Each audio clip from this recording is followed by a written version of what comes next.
حضرت بایزید بستامی رحمتullah تعالی علیہ کا انتقال ہوا، اس زمانے میں ایک آدمی کفن چوری کیا کرتا تھا، کفن چوری کرتا تھا، کپڑا بڑا مہنگا ہوتا تھا تو کفن چور بھی پیدا ہو گئے تھے، اور رات کو دیکھتے تھے کہاں کسی کو دفن کیا تو سویرے جا کے کفن چوری کر کے لے آتے۔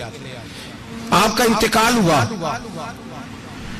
تو ایک کفن چور آدمی وہ کہتا ہے میں جنازے میں گیا لیکن میں نے کہا یہ اللہ کے ولی ہیں، ان کی طرف مجھے نہیں دیکھنا چاہیے۔ اگلے دن میں دوبارہ گیا، ایک کفن چوری کرنے تو میری ہمت نہ ہوئی، تیسرے دن پھر گیا تو ہمت نہ ہوئی، کہتے ہیں چوتھے دن ہوا تو حضرت بایزید میری خواب میں آئے، کہنے لگے چل بس کر اب نہ چوری کرنا۔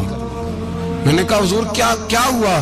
فرمانے لگے جس نے میرا جنازہ پڑھا اللہ نے سب کی بخشش فرمائی، تو اب تو بخشا ہوا ہو کہ پھر چوری کرتا ہے، خبردار۔